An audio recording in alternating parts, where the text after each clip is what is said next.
So after solution, other important topic is here separating the component of a mixture. अभी हम separation techniques की तरफ जा रहे हैं कि अगर हमने पढ़ा कि mixture है हमारे पास, अगर हमने उस mixture के components को क्या करना है, separate करना है, तो we are going to know about different techniques कि कैसे कैसे करेंगे.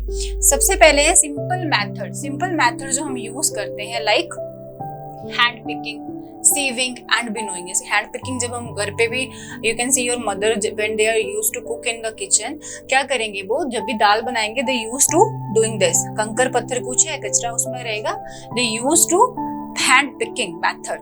उसको छांटने का मेथड जो है हैंड पिकिंग, हाथ से कंकर को अलग करना. तो ये जो मिक्सचर का सेपरेटिंग का टेक्निक है उसको बोलेंगे हैंड पिकिंग. सीविंग, जब हम आटे को डो बनाते हैं उससे पहले हम उसको सीव करते हैं, ठीक है, या तो फिर चाय को जब भुना जाता है filtration method, that is sieving. And winnowing में क्या करेंगे, विनोइंग में हमारा रहता है हवा के साथ क्या किया जाता है, हवा के प्रेशर से ऐसे ऐसे करके गेहूं को किया जाता है. उसमें हम क्या डालेंगे, गेहूं को डालेंगे. व्हेन गेहूं इज उसको कहा जाता है थ्रेशिंग के बाद गेहूं में क्या होता है, कुछ चाफ रह जाता है गेहूं का, उस चाफ को निकालने के लिए we use this technique with the help of एक हाई फराटा जो हमारा फैन रहता है, जो ज्यादा प्रेशर से हवा थ्रो करता है, एयर थ्रो करेगा. हम कुछ हाइट से क्या करेंगे, उस गेहूं को नीचे फेंकेंगे. जैसे हम हाइट से गेहूं को फेंक रहे हैं, उसमें हवा आ रहा है, हवा से, बिकॉज गेहूं का seed is dense heavy as compare to that chaff, तो क्या होगा, हवा के प्रेशर से चाफ जो है सेपरेट हो जाता है कुछ दूर और गेहूं का ढेर नीचे लग जाता है. तो वो हमारा टेक्निक है winnowing. Next is, these are very common technique. मैं सिर्फ आपको एक इंट्रो दे रही हूँ इनका, बिकॉज ये 6th-7th में आप लोग पढ़ चुके हो. Hopefully you remember this thing. Special techniques की बात करेंगे. इवेपोरेशन एक ऐसा टेक्निक है हमारे पास which is used to convert liquid into vapour. Basically evaporation का डेफिनेशन हम करते हैं तो इवेपोरेशन क्या है, when liquid is converted into vapour.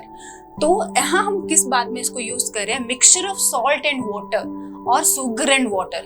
जब हमने मिक्सचर ऑफ सॉल्ट एंड, जो हमने बताया सॉल्ट जब हम प्रिपेयर करते हैं फ्रॉम सी वाटर, तो उसमें क्या होता है, वाटर इवेपोरेट हो जाता है. सॉल्ट क्या है, सॉल्ट इवेपोरेट नहीं होगा ना, दैट इज सॉलिड. वो रेजिड्यू एज अ रेजिड्यू रह जाएगा हमारे अर्थ सरफेस पे, और वाटर क्या हो जाता है, इवेपोरेट हो जाता है. तो वहां पे इवेपोरेशन टेक्निक यूज किया जाता है. Next technique is centrifugation. Special techniques पे हम आए हैं अभी. Centrifugation, centre as its word indicate centre, fugation centre में एक चीज के साथ प्रेशर अप्लाई करे जाना किसी एक डायरेक्शन में और उसको फ्यूजन किसी में घुमाना, फ्यूग करना उसको, ठीक है. सेंटर से किसी एक डायरेक्शन में फोर्स अप्लाई करके सर्कुलेटरी मोशन में किसी चीज को घुमाया जाता है, तो उसमें से उसके कंपोनेंट्स को निकाला जाता है. थोड़ा सा इस प्रोसेस को हम डिस्कस कर चुके हैं कोलाइड्स के केस में. For example butter from milk और कर्ड और मिल्क से जब हम बटर निकालेंगे, क्रीम निकालते हैं, then sentry, because you people observe that कि घर पे एक मशीन पड़ा रहता है जिससे हम ये प्रोसेस करते हैं, मक्खन निकालते हैं, तो दैट इज सेंट्रीफ्यूग मशीन. तो ये प्रोसेस है सेंट्रीफ्यूगेशन. या fine mud particle suspended in water, तो उसको भी हमने क्या करना है, सेपरेट करने के लिए सेंट्रीफ्यूगेशन टेक्निक का हम यूज करते हैं. You can see there in the image. ये जो आपका नेक्स्ट इमेज है, मशीन जो लग रखा है, फर्स्ट इमेज, सेकंड इमेज पे आप देखेंगे, दैट इज सेंट्रीफ्यूगेशन मशीन. इसमें कि मटेरियल को डाल के उसको सेंटर से रोटेट किया जाएगा और हमारे पास क्या होगा, component of that mixture separate हो जाते हैं. घर पे हम दूसरा भी मशीन यूज करते हैं, सिंपल, जो मक्खन निकालने के लिए यूज किया जाता है. Next is decantation using separating funnel. Decantation जो हमारी प्रोसेस है, इसको हम केमिस्ट्री में यूज करते हैं with the help of separating funnel. जो कि आप फनल देख रहे हो वहां पे, उसके नीचे कॉक लग रखा है. तो इसमें क्या होगा, से अपने मिक्सचर डाले, ऑरेंज लेयर आप ऊपर देख रहे हो, नीचे एक ब्लू कलर का लेयर है. तो ये मिक्सचर होगा दो इमिसिबल लिक्विड्स. अब मिसिबल क्या होते हैं, ऐसे लिक्विड्स जो आपस में घुल जाते हैं. Miscible already we have discussed, hope you remember. But in immiscible ऐसे दो लिक्विड, जैसे ऑयल एंड वाटर हो गया बेटा, तो वो इमिसिबल है, ऑयल वाटर में नहीं घुलेगा, एक लेयर बन जाएगा. जैसे वहां पे आपको दिख रहा है ब्लू और ऑरेंज कलर का पार्टीशन है वहां पे.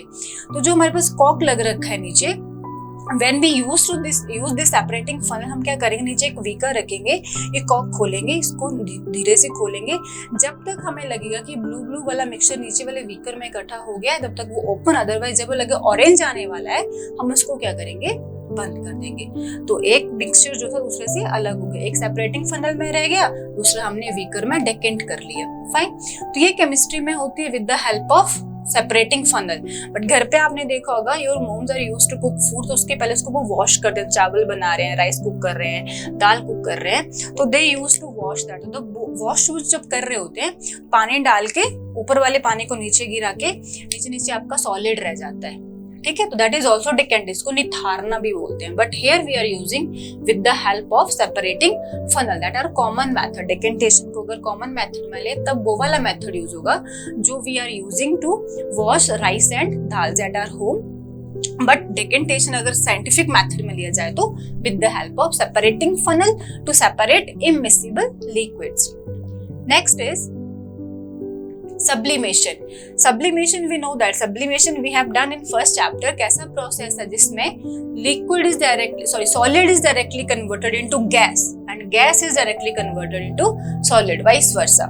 फाइन। तो इस प्रोसेस को यूज किया जाता है कैम्फर फ्रॉम सॉल्ट। सॉल्ट से जब हमने कैम्फर को निकालना है then we are using this technique. And another one is ammonium chloride को जब सॉल्ट से निकालना है then sublimation technique is used. Next is chromatography. Chromatography is a technique जिसमें कि different pigments from an extract of flower petal, किसी भी flower petal या जो पिगमेंटेशन वाली हमारे पास चीजें होगी, चाहे वो प्लांट्स की बात हो जाए, तो हम क्या करें, हमें पता है जैसे क्लोरोफिल है, क्लोरोफिल है काइंड ऑफ पिगमेंट जिसमें कि और भी बहुत से, chlorophyll is a main pigment, उसके बहुत से कंपोनेंट्स हैं। तो उन कंपोनेंट्स को जब हम एक्सट्रैक्ट करेंगे तो हम with the help of chromatography technique उसको निकाल सकते हैं।